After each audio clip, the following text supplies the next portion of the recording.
ప్రతి అక్షరం ప్రజల పక్షం. HR9 న్యూస్ టీవీకి స్వాగతం, సుస్వాగతం.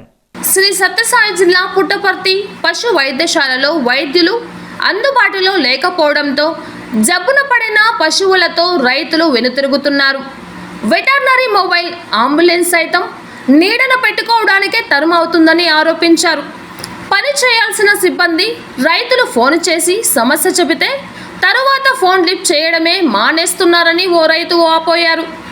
పుట్టపర్తి పశు వైద్యశాలకు వస్తే livestock assistant Eshwar Nayak, assistant director Sriram Nayak ఆసుపత్రికి తూతూ వచ్చి ఎప్పుడూ ఆసుపత్రిలో ఉండరని రైతు శ్రీనివాసులు ఆవేదన వ్యక్తం చేశారు.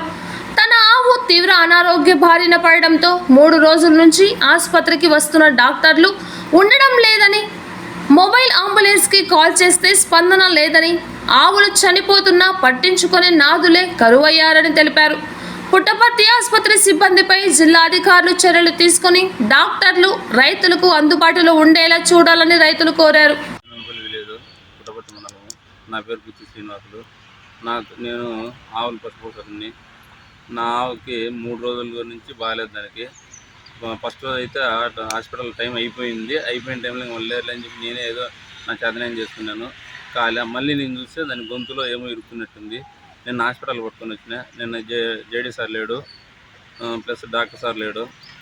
ఆమె కాంపౌండర్ రత్నమ్మకు ఉంది. ఆమె నాతో వెళ్ళేదప్ప ఇది దాని పరికరాలు నాకు తెలవు, సార్ వాళ్ళు వస్తేనే చూసేదానింది. మళ్ళీ ఈరోజు పట్టుకొని వచ్చిన.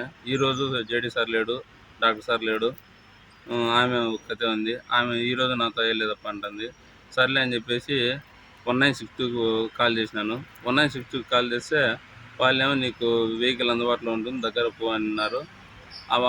నేను వెహికల్ దగ్గరికి వచ్చినాను. వెహికల్ దగ్గర ఇంకా రాకనే నాకు అప్పుడే రిటర్న్ కాల్ వచ్చింది. మా దగ్గర మెడిసిన్ లేవండి, మీరేమి మా దగ్గరికి రావద్దండి, మా మెడిసిన్ అయిపోయింది, మీ చేతనే మీరు చేసుకోకండి అన్నారు. సరేలే అని చెప్పి హాస్పిటల్ దగ్గరికి వస్తే హాస్పిటల్ ఇట్లా అయిపోయింది, వాళ్ళు అట్లా చేసినారు. నేనేం చేయాలా?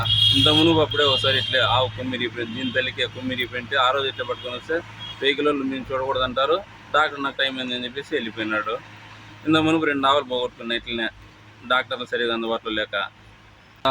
ఈ జేడీ సార్కి ముందు రాము గారు అదే అనంతపూర్లో ఆత్మహత్య చేసుకుందండి. ఆయన ఉన్నప్పుడు అయితే బాగా జరుగుతుంది సార్, వచ్చి ట్రీట్మెంట్ బాగా చేస్తున్నాడు.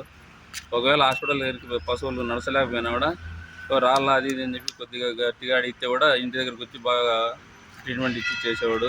ఇప్పుడు వీళ్ళు వచ్చినప్పుడు ఇంకా నేను సుమారు ఇప్పుడు 15-20 సార్లు వచ్చినాను హాస్పిటల్కి. 2 సార్లు మాత్రం జేడీ సార్ కనపడినాడు నాకు. ఇతను నా డాక్టర్ సార్ అయితే కనపడతాడు, ఏం చేస్తావు ఆయన నిలుచుకుంటాడు, వాళ్ళతో చెప్పిస్తాడు.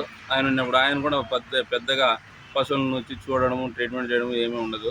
రైతులు అయితే చాలా ఇబ్బంది పడుతున్నారు సార్. చెప్పాలంటే మారుమూల పల్లె గ్రామం, అగ్రహారం గ్రామం, దాంట్లో వచ్చేసి విలేజ్ వెటర్నరీ ఉన్నారు, వాళ్ళే బాగా చూస్తున్నారు. ఈ పుట్టపర్తి జిల్లా అయినా కూడా, సత్యసాయి జిల్లా అయినా కూడా, జిల్లాలో అగ్రహారంలో మారుమూల పల్లెలో ఉండే అంత సౌకర్యము పశువులకి ఇక్కడ లేదు సార్ ఎక్కడన్నా. గత 5 ఏళ్లలో అప్పుడే 2 ఆవులు చనిపోయినాయి. దానికి అమ్ముకుంటే కూడా, మేము కబేలాలకు అమ్ముకుంటే కూడా ఏడన్నా 25,000 పెట్టుకుని 50,000 వచ్చేది. పశు నష్ట పరిహారం కింద 30,000 వస్తుందని చెప్పి దాన్ని అమ్మనీయకుండా చేసి పోస్ట్ మార్టం చేపించి అన్నీ చేసినాం. ఈ పద్ధతికి మాకు పైసా దాంట్లో ఏమీ వచ్చింది లేదు.